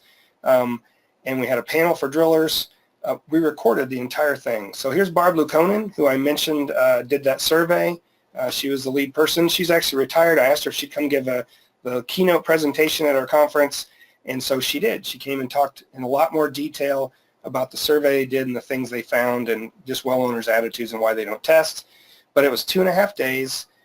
You can go to our webinar and events page and go to the 2017 conference, and that bottom line right above the video says the conference was recorded and the videos are now available on YouTube. You can go to our YouTube page and you can watch the entire conference. So the idea behind that is we know that one of the biggest problems local entities like health departments and extension have is that they don't have travel dollars. And so we know everyone can't come to these conferences if they're in one place in the country. So we've recorded them. It's available. A lot of these talks are really interesting and worthwhile and will help you do your job, and that was the idea behind recording them. And I bring all that up because we're having a second one in Harrisburg, Pennsylvania. It's May 21st through the 23rd. It's a Tuesday through Thursday. And we're going to try to supplement the 26 talks that we already have recorded with additional talks on emergency response and types of water treatment. We're going to have a talk on PFAs because it's such a big deal right now. You know, septic systems, some of the things we didn't cover in the first conference. And so we're putting that agenda together. We hope to have a draft agenda ready to send out in our December 1 newsletter, but it's very worthwhile. It's not for well owners. It's for professionals, and we actually aren't going to allow any well owners in the room unless they happen to also be a sanitarian, a driller, a regulator, one of those things. So it's really meant to be a stakeholder meeting where we can all interact. I'll tell you the biggest thing that came out of our first conference was Kelsey Piper from Virginia Tech met the folks at Texas Extension and Florida Extension. And right after this conference in May of 2017, we had 2 big hurricanes. They met each other, they talked. Virginia Tech had a grant from NSF called a RAPID grant. They were able to sample 1,000 wells in Texas and 600 wells in Florida, and they all met because they came to this conference. And so to me, you know, as the organizer or one of the organizers of my team that put this on, there's nothing more satisfying than understanding that, you know, we help those folks all get together and learn what each other does, and then when something drastic happened like the hurricanes in 2017, they were able to come together and really help a lot of well owners who really needed it. So there's more information that'll be available about that in our newsletter on December 1, and if you don't want to subscribe to a newsletter, you can always see them individually on that page I showed earlier. So the last thing I want to mention is we have this brochure. This is the front side. It's a trifold, and the place below private well class and above RCAP is left blank on purpose so that anyone who wants these brochures will send them to you, and you can put your own label there and then pass them out to well owners. So in March this year, we put out a call for these brochures. We offered to print them and mail them to you for free, and NiHA also put it in their newsletter, and we had requests for over 26,000. We printed 31,000 of them, and they were all gone. So we put out mostly all gone. We did 31,000. I think it was 25,000 in English and 6,000 in Spanish. And we did the same thing this fall, and you had to respond by October 5th, I think. And we're printing another 21,000 of these. And so they're for you to use at your local health department or your lab or wherever whatever your business is. This is the front side. You know, is your well water safe? On the back, it basically says, get your water tested, test your water, inspect your well, keep a file, all the things that are best practices, and then you really need to learn more about how your well works. Here's how you can enroll in our class, and again, it's all free. So we've developed this flyer that's meant to be handed out. It certainly helps us to get the message out. You know, the idea here is we want to raise the overall level of knowledge of well owners around the country, and this is one of the best ways we could do that. And so we've already delivered over 45,000 of these to people around the country from about 300 different organizations that are mostly either state health departments, county health departments, or labs. So there is a Spanish version of this as well. And so if you're interested, let us know. Again, it's info@privatewellclass.org. We may be doing another printing of these next year. We do have some extras. So, yeah. So that's all I have for the presentation. I know it was a little bit long. I apologize. But we have received a lot of questions, and we're going to answer some of those today. We won't be able to answer them all. But if you also have questions from today that don't come up, feel free to enter those in the chat box or the question box on your GoToWebinar screen, if you will. And Katie's monitoring that, and we'll answer those at the end. And Katie, I'll tell you right now, I forgot to bring up the Google Docs. I'm going to have to do that once we get done. Okay, So what do I test for? You know, we get this question a lot from not only well owners but from others. You know, the standard protocol is you sample for coliform and nitrate annually, not because they're necessarily the most harmful, or really coliform a lot of times isn't harmful to you as a person, but it's an indicator that there's a pathway into your well. Same with nitrate. Certainly nitrates have been proven to cause blue baby syndrome, and so pregnant women and babies under 6 months, I think, or a year, again, I'm not a health professional, shouldn't drink water that's got nitrate. And now there are some studies that suggest nitrate could be causing cancer, but some of them aren't very, well, most of them haven't been so definitive that it's accepted overall that that's really an issue. But besides that, then you should sample for all the rest of the stuff listed in here. Some of it, depending on whether you have, you know, copper pipes in your house, you should test for copper. You know, if you have galvanized piping, then zinc and cadmium as well, and lead. And this gives you a general background of what your water quality is. And, you know, as a groundwater hydrologist, we use this to characterize aquifers. And so we collect samples, you know, the pH, or even arsenic, for instance. I have a series of monitoring wells around the state that I monitor, and I sample them once every 10 years. The arsenic level in those wells does not change. These are deeper aquifers. They're not susceptible to rapid changes in water chemistry. And if I have a well that's got 40 ppb of arsenic today, it's going to have close to 40 the next time I go out 10 years from now. And if that's not the case, then I know something's disrupted that. And so that's another reason to test every so many years, because if everything goes out of whack and all of a sudden your TDS is really high or your pH has changed significantly, then you need to start investigating why that might be an issue. But it's situational. I mentioned beryllium earlier. In the state of Rhode Island, I'm probably going to show that in a minute, so I'm getting ahead of myself. They have natural occurring beryllium, which is the only place I know of in the country that's like that, but it is a regulated contaminant. So you also have to know what your source aquifer is and if there's any known contaminants in the area. There's also things out there, like this is on Massachusetts DEP's website. You can type in your address, and it will tell you whether you're in an area that's known to have arsenic or uranium problems. And that can inform you in your county or your area or local district, or as a well owner, on whether or not you need to be concerned about those things and whether you should test for them. And here's that picture of Rhode Island I mentioned before. All the little dots that are everywhere are old orchards where the arsenic was used extensively. And in shallower aquifers there, they're seeing arsenic contamination. But that big splotch in the middle third of the state there is where it's an area, because of the geology, it's known to have natural occurring beryllium. And, you know, I'd never recommend sampling for beryllium anywhere until I saw this, and you realize that, you know, you got to be informed, and you talk to your Rhode Island Department of Health, they would be able to tell you those things. Some states like Wisconsin, DNR, have really gone beyond and are developing really cool tools that benefit you as a county. If you're in Wisconsin or as a well owner, you can search on, this is a, you know, an Esri product type of thing, GIS, and you can look by county or by township or even by section.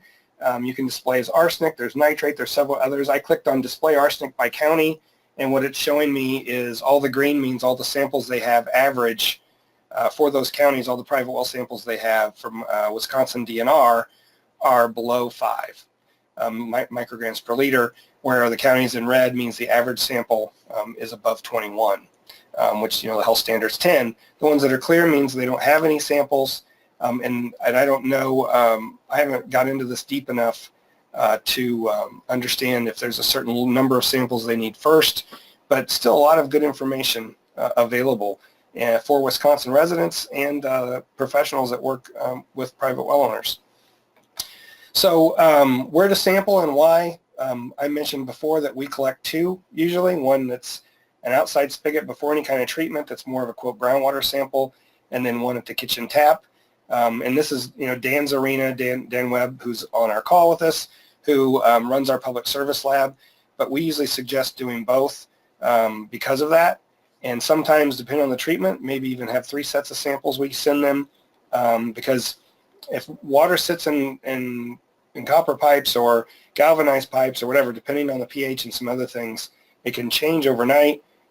What you're seeing at your tap is different than what's coming out of the ground. And it's, for us, you know, premise plumbing is a big issue, and so is treatment. and I'm going to show you an example of that. So this is a well that's near Champaign. It's 240 feet deep, and in 2015, there's 3 sets of samples here. The first one is from an outside spigot without any treatment.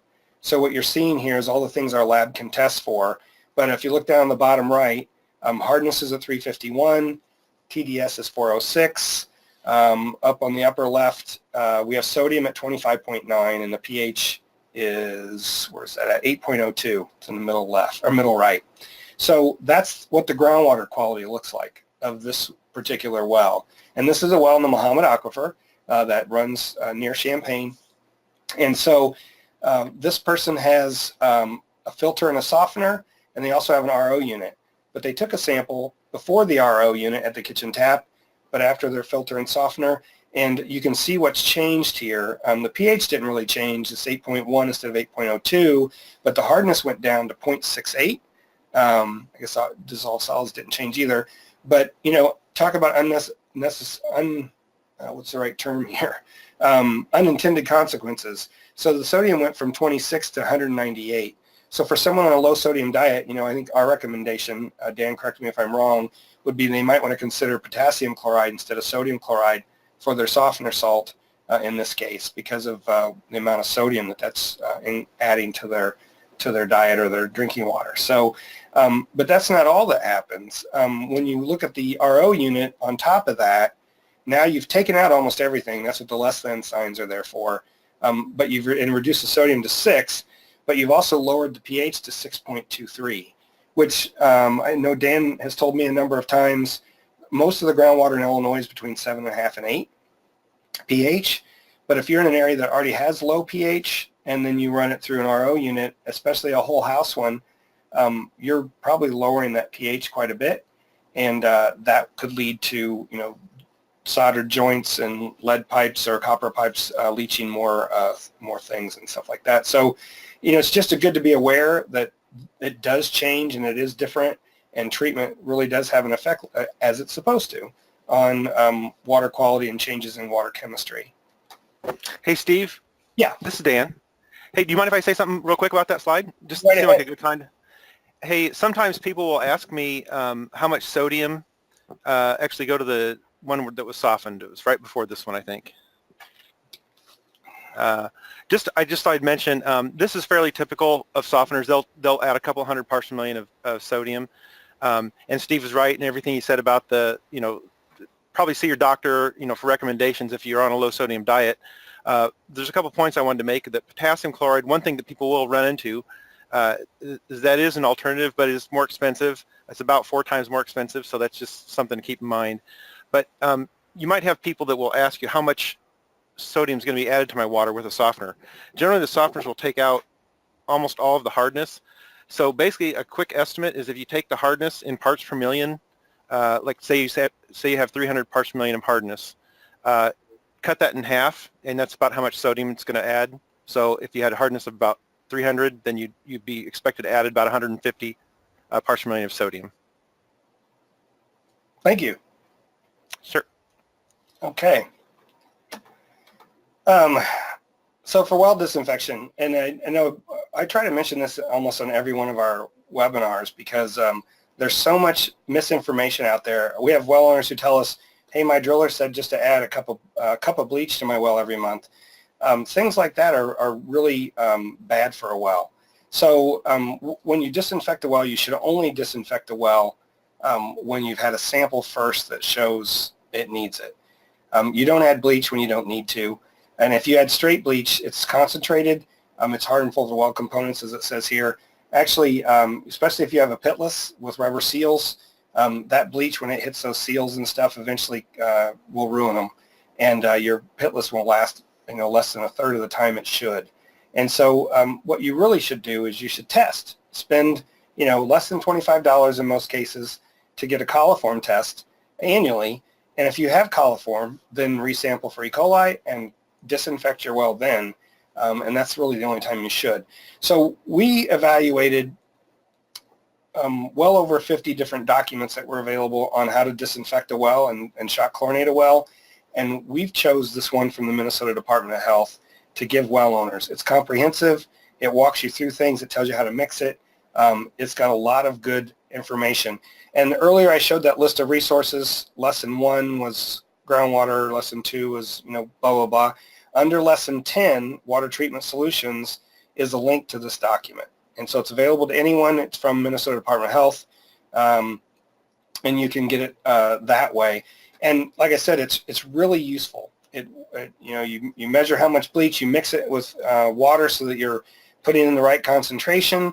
It gives you some of the scenarios you might run into, like here in the box about you might have to do it more than once. And so, just some of those things.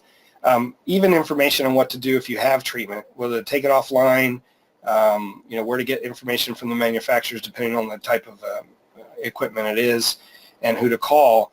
And so it's really a useful document for a well owner, and we recommend this is what people use. I know among some of us that meet regularly to talk about private well uses around the country, like the folks from Virginia Tech and some of the extension folks, there's a lot of talk about developing a more comprehensive version that everyone can use. But again, it comes down to it's such a disparate thing around the country, and people have their own ways of doing things. We have people giving misinformation, and so it's hard. So we settled on this until there's something better, which it's going to be tough to come up with something better, honestly. It's a pretty good document, and they put a lot into making it that way. So next question we had was, how do you recommend EH professionals respond when people ask why their well water keeps coming back with positive bacteria results and there's no obvious problem with the well itself? Well, so if you shock chlorinate your well and you resample and it still has bacteria, and you've done that a couple times, we have people tell us, well, I've done this 6 times and it keeps happening. Or I think the question this time was, it was, we had bacteria in November, we disinfected, it was clean in January, but in March it was contaminated again. And when that happens, it means there's a source available to your well. So either you have a breach in your casing, it could be a crack in the well, it could be something's not sealed properly, or it could be like one of the pictures of the well I showed you. There's no way that that's not going to get more contamination. Or it's a shallower well where it's getting water from the shallow subsurface, and maybe there's a sand lens that runs horizontally over several hundred yards in every direction, and your septic field, even though it's on the other side of the house and 200 feet away, is reaching that same little 3-inch sand string, and so it's pulling water from there. Or a feedlot, from all those things. And as I mentioned here, we've even seen tree roots. I had someone call me. They said, there's nothing in my yard. I've got my wells right in the middle. We keep disinfecting it, and it keeps having bacteria. What's going on? And I said, send me a picture. And they sent me a picture, and there's a 8-inch diameter tree less than a foot away from the well. So, and it's a PVC well.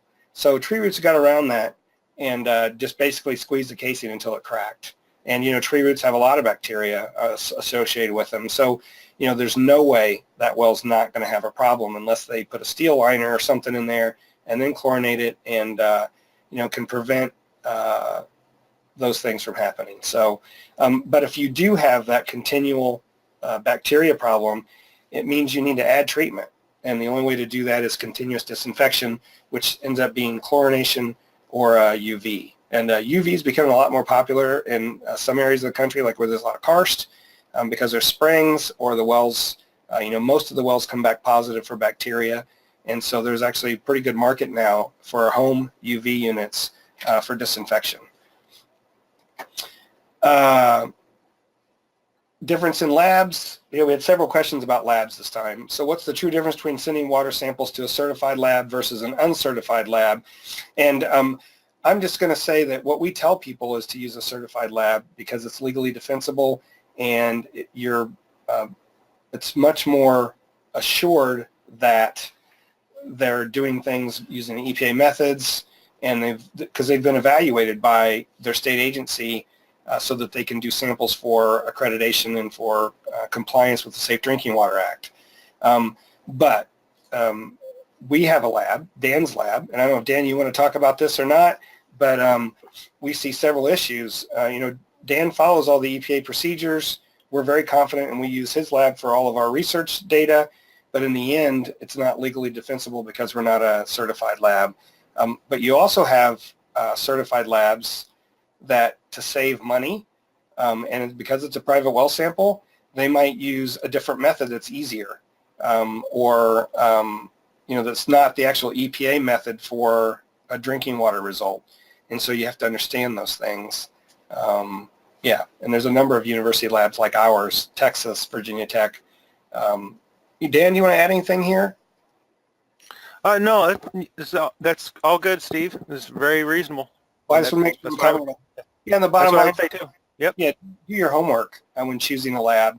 Like any other profession or any other type of business, there's good and bad, and you need to do your due diligence in order to make sure that you're using one that you feel comfortable with and seems to know what they're doing. What I tell well owners is that if you call a lab and you start asking them questions and they can't answer them, find another lab, because if the lab doesn't understand your issues, they shouldn't expect you as a well owner to necessarily know everything there is to know about what you need to do to get a water sample.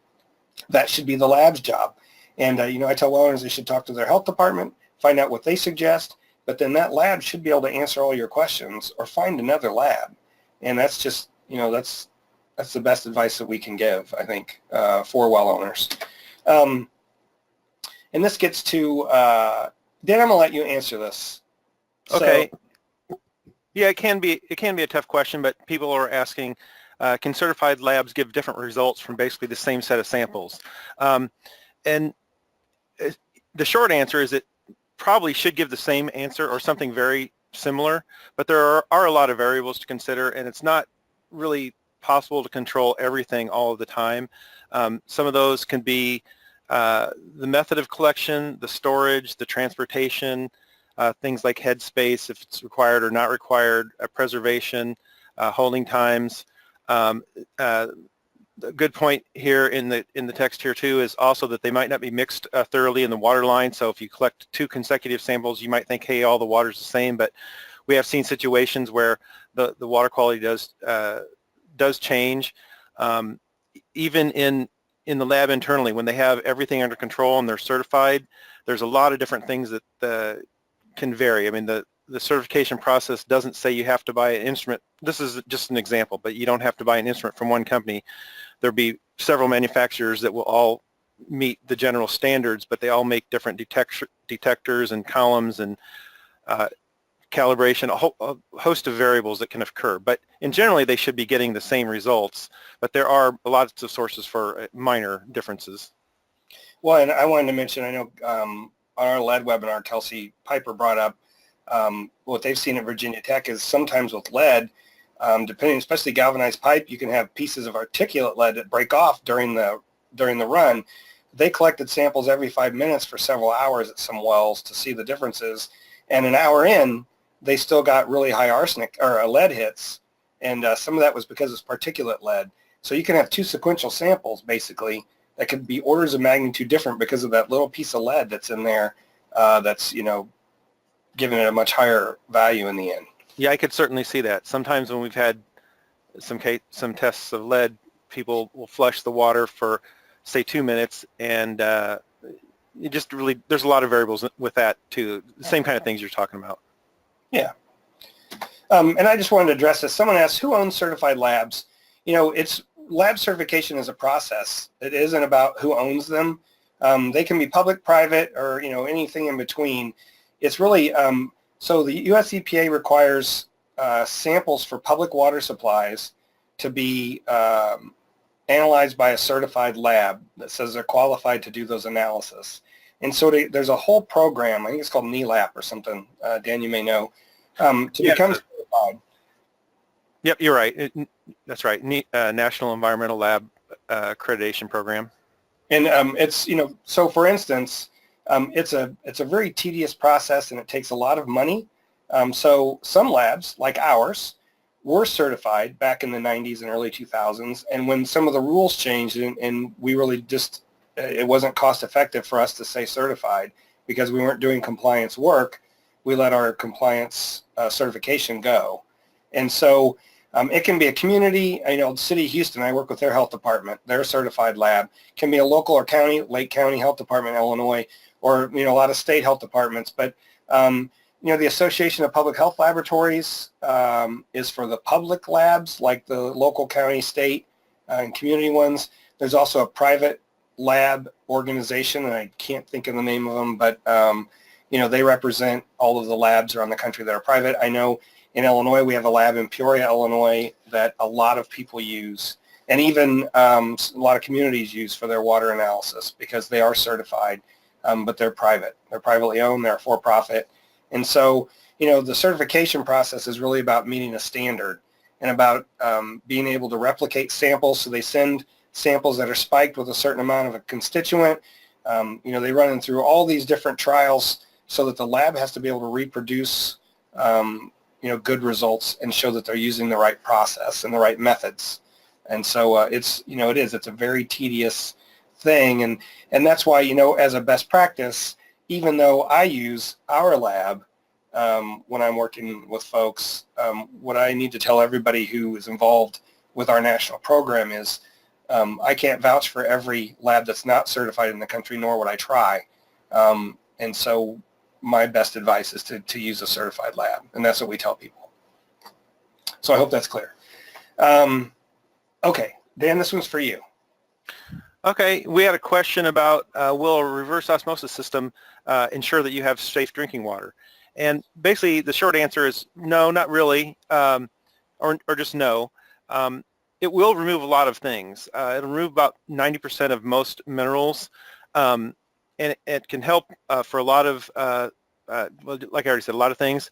But there are some things that doesn't remove. Some of those examples are listed here. I'm just working with today a sample that had high arsenic, and I know I see a lot of RO systems. Well, they'll talk about arsenic, and they'll list as arsenic is being able to be removed. I suspect in the fine print they'll call it one of the two major oxidation states of arsenic because, like the sample I'm working with just now, it only removes about 10% of the arsenic, and so this customer was at 40 parts per billion, and after the reverse osmosis system it was at like 35. So it just depends on the oxidation state of the arsenic in this case. But some other things that reverse osmosis doesn't remove are some volatile organic chemicals, dissolved gases, some pesticides, some other organics. While they do remove bacteria, it's a size exclusion mechanism, and they will remove bacteria and viruses and protozoa. It's not protozoa. It's not. That's not the intended treatment. Usually, people will say you should deliver bacteria-free water to the reverse osmosis unit first to prevent them from fouling the membrane. I think similar things will be said about hardness or some other things that can be in the water. They'll usually recommend softening the water first so that the hardness and the iron don't foul the membrane.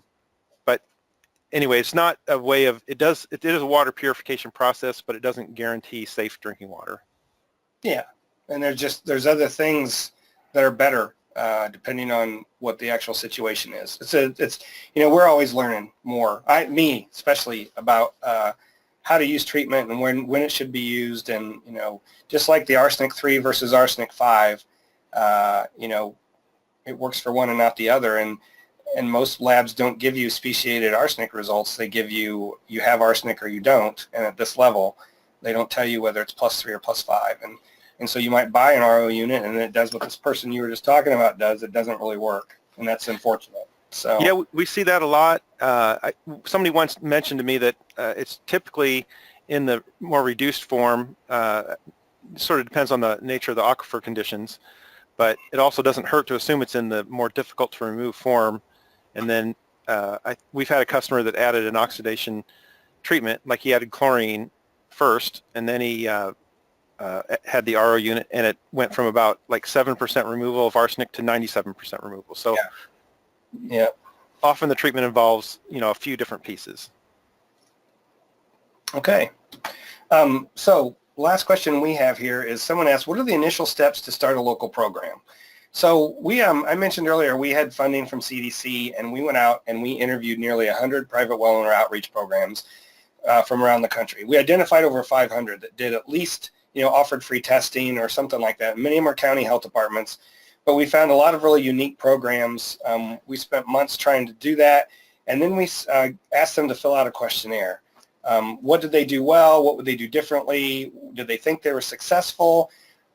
What approaches did they use? All these things, and so we put that in a paper. And I realize most folks aren't reading research papers, and we're supposed to develop a guide for that could be publicly available, and I just haven't had the time to do it yet. But eventually we will, I promise. And so we have this paper. It's called Methods of Conducting Effective Outreach to Private Well Owners, a Literature Review and Model Approach, where we've developed a basic approach for how to start an outreach program. And it starts with understanding your audience. And, getting into the details of that, there's a lot here. That's what our 4-hour class is about. It's about going through these steps. Half of it, anyway, is about that. Because you need to understand, do you have those urban well owners or do you have rural ones? Do they, are they, is it a wealthy county or a poor one? All the different things that help identify, give you an opportunity to identify where to go about starting and how to best reach well owners. Things like choosing at the bottom here, earn a trusting relationship. If you're going to start a program, you need to stick with it. You're not going to build a huge program in 1 year. It's going to take a number of years. And you build up your credibility and your trustworthiness and, or finding that right champion that's in a local area. All those things are listed in here, and we can certainly get, we can email us if you want more information on that. And if you're interested in it may be that we do an online version of that class to try to accommodate some of those things and provide some of that information. But, there is, just like advertising, we had some who said, well, we put it on our website. Well, what I can tell you as a private citizen is that I do not go to my public health department's website unless I have an issue or I have a specific need. People aren't going to, a lot of those websites unless they have a problem first. So advertising free water testing even on your website isn't the way to get the message out. You've got to, think outside the box. You've got to try a lot of different things. Just like, older folks like the newspaper and television, younger folks want to see it on Instagram or Facebook or Twitter or whatever. And so this goes through a lot of those things and different approaches other programs have tried and what they felt was successful. And so it's meant to be a helpful way to get some of those things started. And yeah, with that, that's all the questions for the webinar from advance that were asked in advance. Katie, do we have any questions from today? Yep, we have 5 questions currently.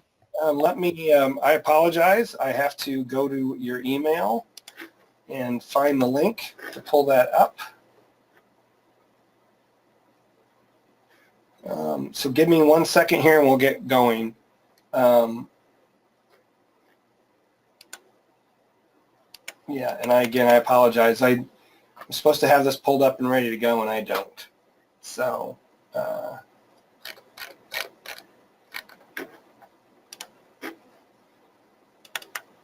okay.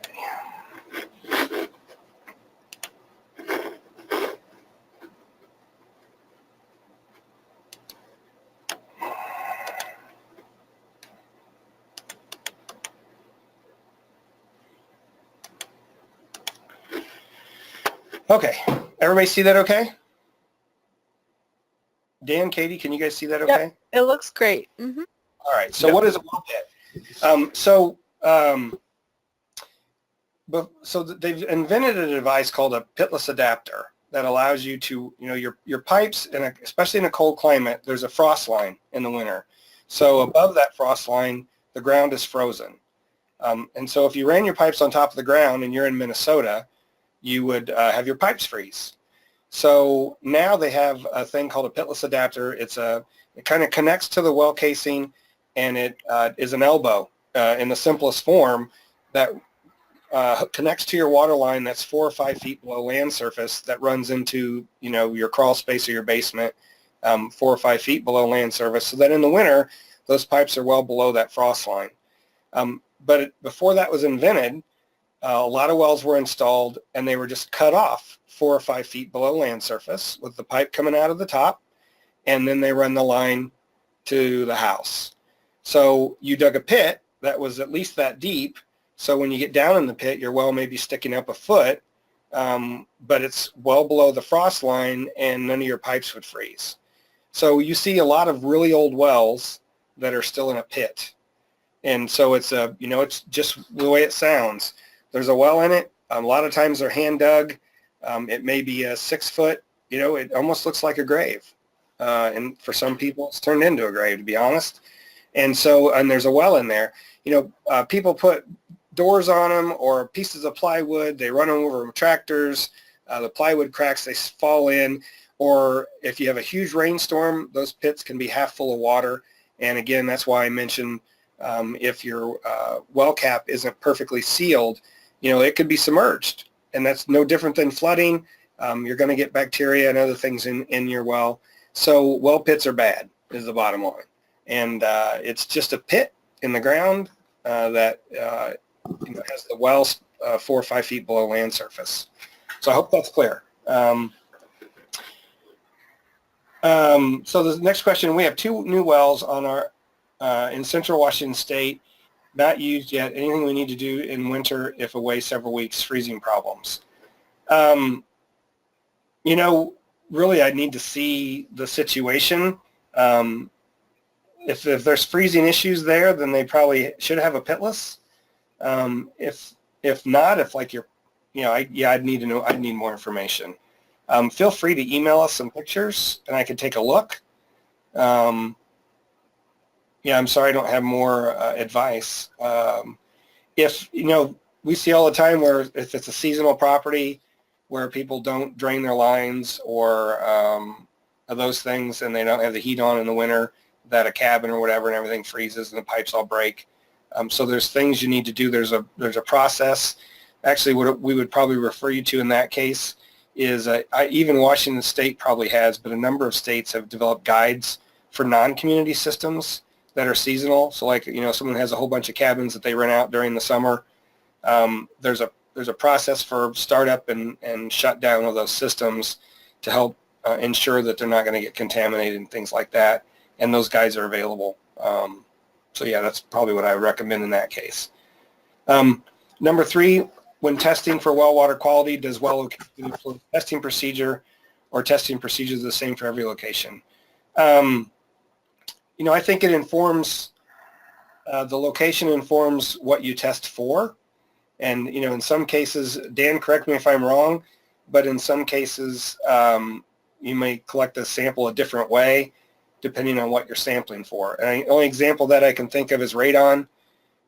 Because it volatilizes so well, there's a special procedure where you have an inverted bottle, and I don't even know how to do it, but my boss does. But if you're sampling for radon, you have to collect it using a special approach. But I don't think you do anything different for sampling for the same constituent, depending on the location or the seasonal variability. If you're interested, there are some things that would show seasonal variability possibly if it's susceptible to surface contamination, like nitrate. If you want to collect more than one sample and collect samples, once a month for a year to see the variability, we've done those kind of research projects, and certainly for some things you see a little variability. But I don't know. Yeah, Dan, do you have any other thoughts there? No, not really. That's I think you handled it. I'm wandering a little bit there. I apologize. No, I was wondering exactly what to say, and I think you handled it well, Steve. All right. Do you have plans to translate your private well class in any other languages? Actually, no, we don't. I don't think we have the resources for that, and we really have to show a need. And so if someone can present a need that shows that there's a big enough audience for another language, then we would certainly consider that. But we went, we see that there's a need for a Spanish version because there are so many native Spanish-speaking folks all over the country. But even someone suggested we put some of our sanitarian resources in Spanish. And as we start talking to folks, especially that we work with from our RCAP, who are in Spanish-speaking areas, there just aren't that many folks who can't also use the English version that aren't bilingual and can't do both if they're a professional and they're working for a local or county health department. The only exception to that was Puerto Rico, but that's one spot that we just don't have the resources to try to make that work for everyone. So if we can justify it, we'd be glad to work with you. But I think you really have to show that there's a national need for another language. Yeah. And says the fifth one here is how do you contact RCAP to schedule a training for environmental professionals? Well, you can go to probably the best thing to do is just email us and give us your information, and we can contact RCAP, or I can give you their information because it depends on which region you're in. Who the person is, and they probably have them scheduled for this year, this coming year, but not necessarily. And so they would, the whole idea is we're trying to create partnerships, and I've encouraged all the RCAP staff to make as many acquaintances, if you will, with health professionals and others in their areas, and so that, you can put things on. I know, so we're working with the Iowa Water Well Association now to do a workshop just because it's mostly drillers, but there's also some sanitarians, and there's just a good need there for that information. So I would just say contact me directly, and we can get that information to you. And I can just give you a list of all 6 regional people if you like, or if you tell me your state, I can give you that. So yeah. All right, well, that went long, and I apologize, but I appreciate everyone who hung around, and seeing no more questions, I guess we'll end the webinar. So if you have any additional questions, right at the bottom there, it says info@privatewellclass.org. We're at the Illinois State Water Survey. You can look all of us up on the U of I's staff page. You can look me up, or Katie, or Dan, and yeah, it's all available there. So, and we certainly monitor that email and try to get information back to folks as quickly as we can. So, thanks for your time, and everyone have a great afternoon.